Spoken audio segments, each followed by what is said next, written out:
left hand limit and right hand limit both are same. Limit extending to 0, right hand limit. Because x is not equal to 0 given, x sine 1 by x will give you 0. Because sine 1 by x is a finite quantity, lies between -1 and +1. So sine 1 by x is a finite quantity. Therefore, finite quantity into 0 is always a 0.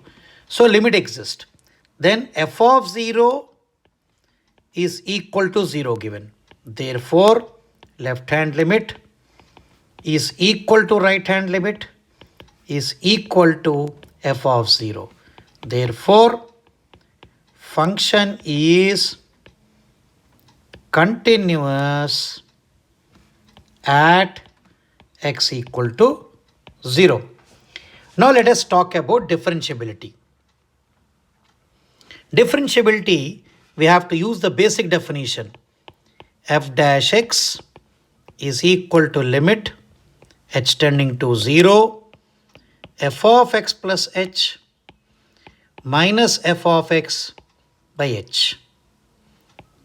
Okay, so if we use this one, limit h tending to 0, we get x plus h into sine of 1 by x plus h minus x into sine 1 by x divided by h.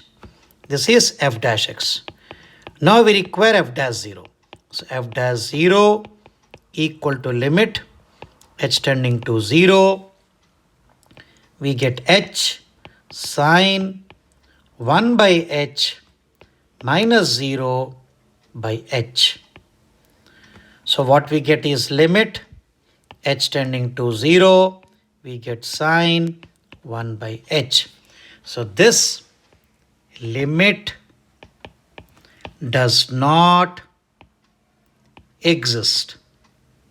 Simple reason, whenever h is less than 0, sine 1 by h is negative,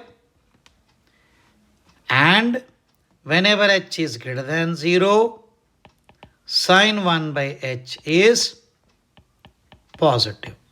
So it is an oscillating graph. Sine 1 by h is an oscillating graph.